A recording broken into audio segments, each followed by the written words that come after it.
wabarakatuh. Perkenalkan, nama saya Salwa Azkia. Saya dari kelompok 4 dengan rekan-rekan saya Ira Amelia, Rizky Aditya, Ati Ferawati, Azkia Salsabila, dan Nova Hilda.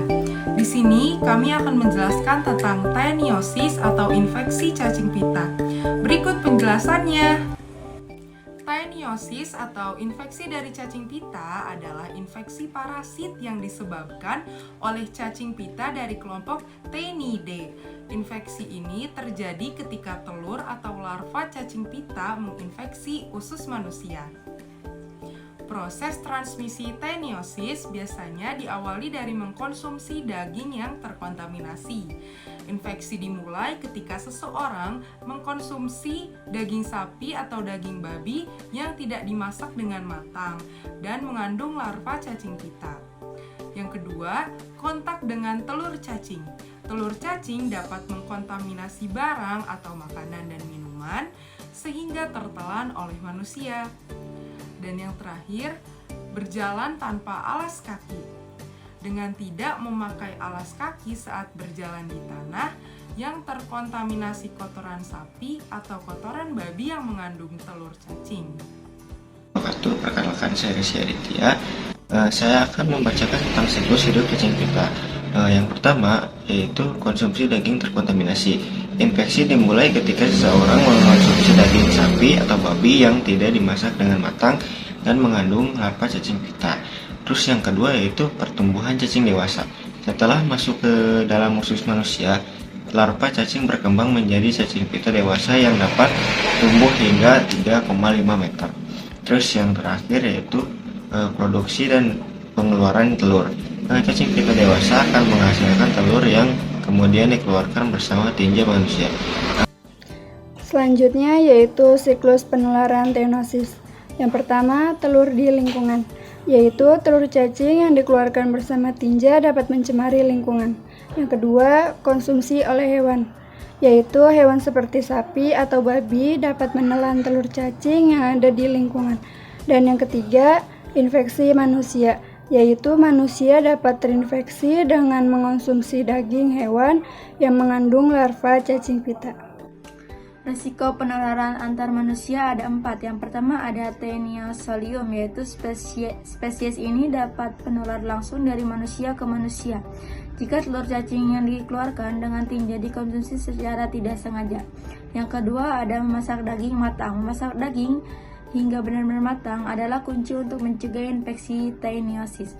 Yang ketiga ada pencegahan penting.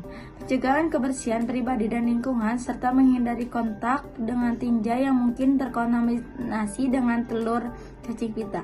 Dan yang terakhir ada pengobatan rutin.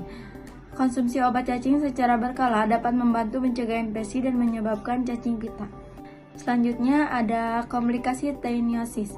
Yang pertama ada neositiserosis, yaitu infeksi larva cacing di otak dapat menyebabkan komplikasi serius. Yang kedua ada kardiovaskular. Cacing pita dapat menyumbat pembuluh darah dan menyebabkan masalah di kardiovaskular. Yang ketiga ada gastrointestinal, yaitu infeksi cacing pita dapat menyebabkan gejala gastrointestinal seperti diare dan nyeri perut. Diagnosis taeniosis merupakan identifikasi cacing atau pemeriksaan mikroskopis tinja dapat mengidentifikasi fragmen cacing pita. Lalu deteksi telur.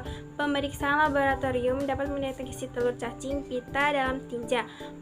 Pemeriksaan endoskopi merupakan endoskopi dapat membantu mengidentifikasi keberadaan cacing pita di dalam usus. Lalu selanjutnya tindakan keperawatan. Yang pertama edukasi pasien, menghindari konsumsi daging yang tidak dimasak matang. Yang kedua kebersihan makanan, yaitu mencuci buah dan sayuran dengan bersih sebelum dikonsumsi dan memasak bahan makanan sampai benar-benar matang. Yang terakhir pengobatan pencegahan, konsumsi obat cacing setiap tahun untuk mencegah infeksi dan penyebaran cacing. Pencegahan taeniosis. 1. Memasak daging matang. Memasak daging sapi atau babi hingga benar-benar matang untuk membunuh larva cacing. 2. Kebersihan lingkungan, menjaga kebersihan lingkungan dan mencegah kontaminasi tinja yang mengandung telur cacing pita. Yang ketiga, pengobatan rutin.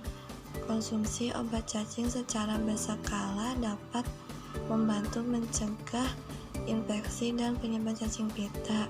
Obat untuk Tyanisosis: 1. Antihelmintik, praziquantel atau niclosamide untuk membunuh cacing pita dewasa.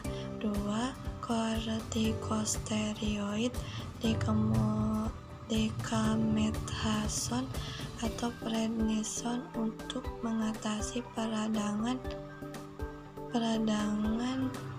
akibat komplikasi Tyanisosis.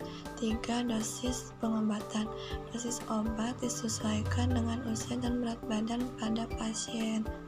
Mungkin cukup sekian penjelasan dari kelompok kami.